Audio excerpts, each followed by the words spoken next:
Hi, hello, ನಮಸ್ಕಾರ. Welcome to my YouTube channel. ಸಂಜೆ time evening ಸ್ನ್ಯಾಕ್ಸ್ಗಂತೂ ಇದಂತೂ ಸೂಪರಾಗಿರುತ್ತೆ. ಕಾಫಿ ಟೀ ಜೊತೆಗೂ ತುಂಬ ಚೆನ್ನಾಗಿರುತ್ತೆ. ಹಾಗೆ ಮಕ್ಳಿಗೂ ಕೂಡ ಈವ್ನಿಂಗ್ ಸ್ನ್ಯಾಕ್ಸಲ್ಲಂತೂ ತುಂಬಾ ಚೆನ್ನಾಗಿರುತ್ತೆ. ಗಾರ್ಲಿಕ್ ಬ್ರೆಡ್ಡು ವೆರಿ ಸಿಂಪಲ್ಲು, ಮನೇಲೇ ಮಾಡ್ಕೊಳ್ಳುವಂಥ ಗಾರ್ಲಿಕ್ ಬ್ರೆಡ್ ಇದು. ಮಕ್ಕಳಂತೂ ಖುಷಿಯಿಂದ ಇಷ್ಟಪಟ್ಟು ತಿನ್ನುವಂಥ ಸ್ನ್ಯಾಕ್ಸ್, ಇಲ್ಲಾಂದರೆ ಮಾರ್ನಿಂಗ್ ಬ್ರೇಕ್ಫಾಸ್ಟು ಕೂಡ ಆಗುತ್ತೆ. ವೆರಿ ಸಿಂಪಲಾಗಿ ಮಾಡ್ಕೊಬೋದು. ಏನೋ ಇದು ಏನಕ್ಕೆ ಹಿಂಗ್ ಮಾಡಿದ್ಯಾ ನೋಡಿಲಿ. ಹೇಗೋ ಮಾಡ್ಲಿ ಈಗ ಗಾರ್ಲಿಕ್ ಬ್ರೆಡ್ ನಾನು ಫೆವಿಕಲ್ ಎಂತ ಪೋಜಿ ನೋಡಿ ಕ್ಷಮೆ ಇರ್ಲಿ. ಹೇಗೆ ಮಾಡ ಗಾರ್ಲಿಕ್ ಬ್ರೆಡ್ ಮಾಡ್ತೀನಿ ಅಂತ ಇಟ್ರೆ ಇಲ್ಲಿ ನೋಡಿಲಿ ಇದನ್ನ ಎತ್ಕೊಂಡ್ಬಿಟ್ಟವ್ರೆ. ನೋಡ್ತೀನಿ ಇಲ್ಲಿ ಈ ತರ ಮಾಡೋನೆ. ಫುಲ್ ಪೀಸ್ ಬೇಕು ನನಗೆ ಗಾರ್ಲಿಕ್ ಅದೇ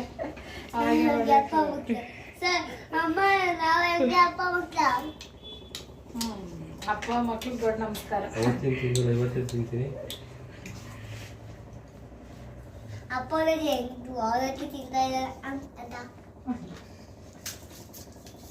ತಿಂತಾ ಕೆಲಸ ಮಾಡು ಅಂದ್ರೆ ಇಲ್ಲಿ ಎಂತ ಪೋಷಣೆ ನಿಂದು.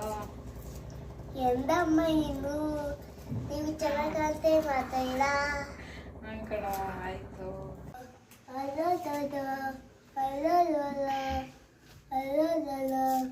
ಏನ್ ಬೇಕಾ ಮನೆಗೆ? ಪಿಜ್ಜಾ. ಯಾಕೆ ಬೇಕು ಪಿಜ್ಜಾ? ಪಿಜ್ಜಾ ಮತ್ತೆ ಏನಿಗೆ ಬೇಕು? ಸುಮ್ಮನೆ ಬೇಕಾ? ಪಿಜ್ಜಾ ಎಲ್ಲ ತಿನ್ಬಾರ್ದಮ್ಮ. ಚೀಸು ತಿನ್ಬಾರ್ದು. ಎಲ್ತಿನಾ? ಎಲ್ತಿ ಯಾರು ಹೇಳಿದ್ದು? ಶಮಿತಣ್ಣ ಹೇಳಿದ್ನ. ಯಾವಾಗ ಹೇಳ್ದ? ನಾಳೆ ಹೇಳಿದ್ನ. ಆಮೇಲೆ ಇದನ್ನ ಮಾಡೋದಕ್ಕೆ ಗಾರ್ಲಿಕ್ ಬೇಕು, ಬೆಳ್ಳುಳ್ಳಿ ಮತ್ತು ಚಿಲ್ಲಿ ಫ್ಲೇಕ್ಸ್ ಮತ್ತು ಆರ್ಗ್ಯಾನೋ ಮತ್ತು ಚೀಸು, ಬೆಣ್ಣೆ, ಹಸಿಮೆಣ್ಸಿನ್ಕಾಯಿ, ಕೊತ್ತಂಬರಿ ಸೊಪ್ಪು ಇಷ್ಟೇ ಬೇಕಾಗಿರೋದು. ಮತ್ತು ಬ್ರೆಡ್ಡು ನೀವು ಮನೆಯಲ್ಲೇ ಮಾಡ್ಕೊಬೋದು, ಇಲ್ಲಾಂದರೆ ಹೊರಗಡೆಯಿಂದ ತರ್ಬೋದು. ಬ್ರೆಡ್ ಮಾತ್ರ ಫ್ರೆಶ್ ಆಗಿರಲಿ. ಫ್ರೆಶ್ ಆಗಿದ್ದಷ್ಟು ಕ್ರಿಸ್ಪಿಯಾಗಿ ಬರುತ್ತೆ. ಬನ್ನು, ಬ್ರೆಡ್ ಅಥವಾ ಬನ್ನು, ಇದು ಬನ್ ಅಂತ ಹೇಳ್ತಾರೆ. ಸೊ ಈ ಥರ ಬನ್ನಿದ್ರೆ ನೀಟಾಗಿ ಚೆನ್ನಾಗಿ ಬರುತ್ತೆ. ಫಸ್ಟು ಗಾರ್ಲಿಕ ಅಂದರೆ ಬೆಳ್ಳುಳ್ಳಿನ ಎಣ್ಣೆಯಲ್ಲಿ ಈ ಥರ ಫ್ರೈ ಮಾಡ್ಕೊಬೇಕು. ಡೀಪ್ ಫ್ರೈ ಮಾಡಿಕೊಂಡು ಕಲರ್ ಬದಲಾಗೋವರೆಗೆ, ಅಂದರೆ ಬ್ರೌನ್ ಕಲರ್ ಬರಬೇಕು. ಬ್ರೌನ್ ಕಲರ್ ಬರೋವರೆಗೆ ಈ ಥರ ಫ್ರೈ ಮಾಡ್ಕೊಳ್ಳಿ. ಗಾರ್ಲಿಕ್ ನಾನು ಅದನ್ನು ಬೆಳ್ಳುಳ್ಳಿನ ಒಂದು ದಪ್ಪದ್ದು ಒಂದು 3 ತೊಗೊಂಡಿದ್ದೀನಿ. ನೀವು ಚಿಕ್ಕದಾದರೆ ಬಿಡ್ಸೋದು ತುಂಬಾ ಕಷ್ಟ. ಸ್ವಲ್ಪ ದಪ್ಪ ಇದ್ದರೆ ಚೆನ್ನಾಗಿ ಬಿಡಿಸ್ಕೊಬೋದು.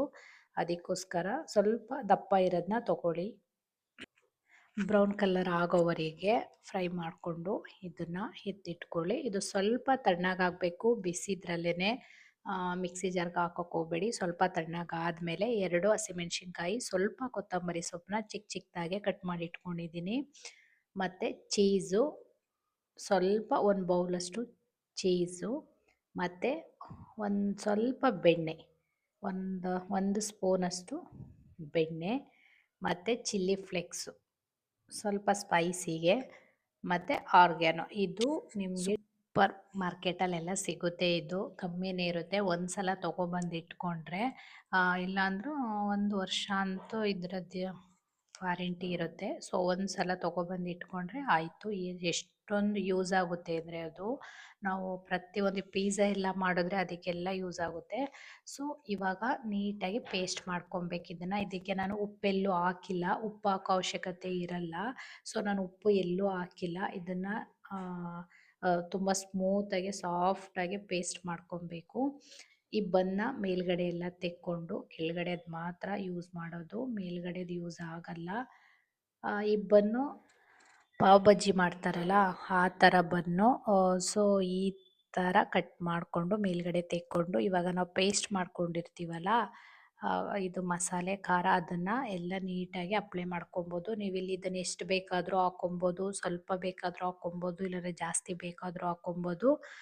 ಅದರದ್ದೇನು ವ್ಯತ್ಯಾಸ ಆಗಲ್ಲ. ಸ್ವಲ್ಪ ಹಾಕ್ಕೊಂಡ್ರೂ ಟೇಸ್ಟ್ ಸ್ವಲ್ಪ ಅಷ್ಟರಲ್ಲಿರುತ್ತೆ, ಜಾಸ್ತಿ ಹಾಕ್ಕೊಂಡ್ರೆ ಟೇಸ್ಟು ಚೆನ್ನಾಗಿರುತ್ತೆ. ಇಲ್ಲೆಲ್ಲೂ ಕೂಡ ನೀವು ಉಪ್ಪನ್ನ ಹಾಕೋದಿಕ್ಕೆ ಹೋಗಬೇಡಿ, ಯಾಕೆಂದರೆ ಬನ್ನಲ್ಲೂ ಉಪ್ಪಿನಂಶ ಇರುತ್ತೆ, ಮತ್ತು ಚೀಸಲ್ಲಿರುತ್ತೆ, ಬಟರಲ್ಲಿರುತ್ತೆ, ಎಲ್ಲದರಲ್ಲೂ ಉಪ್ಪಿನಂಶ ಇರೋದ್ರಿಂದ ನಾನು ಎಲ್ಲೂ ಕೂಡ ಉಪ್ಪು ಹಾಕಿಲ್ಲ. ಇವಾಗ ಮೇಲ್ಗಡೆ ಚೀಸು ಈ ಥರ ತುರ್ದಿ ಕೂಡ ಹಾಕ್ಕೊಬೋದು, ಇಲ್ಲಾಂದರೆ ಚಿಕ್ಕ ಚಿಕ್ಕದಾಗೆ ಕಟ್ ಮಾಡಿ ಕೂಡ ಹಾಕ್ಕೊಬೋದು. ತುರ್ದಿ ಹಾಕ್ಕೊಳ್ಳೋದ್ರಿಂದ ಬೇಗ ಆಗುತ್ತೆ ಅಂತ ಅಷ್ಟೇ.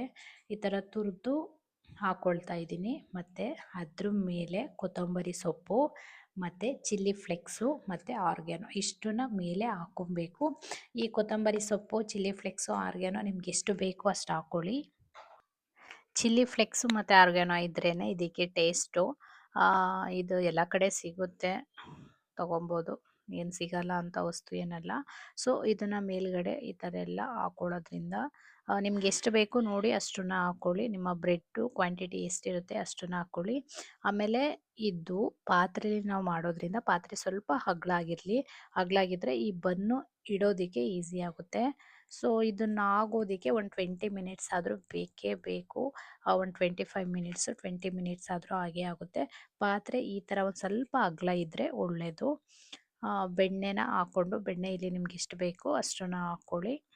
ನಾನಿಲ್ಲಿ 1 ಸ್ಪೂನಷ್ಟು ಹಾಕಿದ್ದೀನಿ, ಅಷ್ಟೇ ಸಾಕು. ಇಲ್ಲ ಜಾಸ್ತಿ ಬೇಕು ಅನ್ನೋದಿದ್ರೆ ಜಾಸ್ತಿನೂ ಹಾಕ್ಕೊಬೋದು. ಈ ಥರ ಇಡೋಂಗೆ ಜಾಗ ಇರಬೇಕು. ಸೊ ಪಾತ್ರೆನ ನೋಡಿ ಸ್ವಲ್ಪ ಅಗಲ ಇರೋದು ತಗೊಳ್ಳಿ. ಆಮೇಲೆ ಸ್ವಲ್ಪ ತಳ ದಪ್ಪ ಇರಲಿ. ತಳ ದಪ್ಪ ಇದ್ದರೆ ಬೇಗ ಸಿಯಲ್ಲ, ಅಂದರೆ ಸೀದೋಗಲ್ಲ. ಇಲ್ಲ ಅಂದರೆ ಸ್ವಲ್ಪ ಸಿಯೋ ಚಾನ್ಸಸ್ ಇರುತ್ತೆ. ಸೊ ಅದಕ್ಕೋಸ್ಕರ ಸ್ವಲ್ಪ ತಳ ದಪ್ಪ ಇದ್ದರೆ ತಳ ಹಿಡಿಯಲ್ಲ.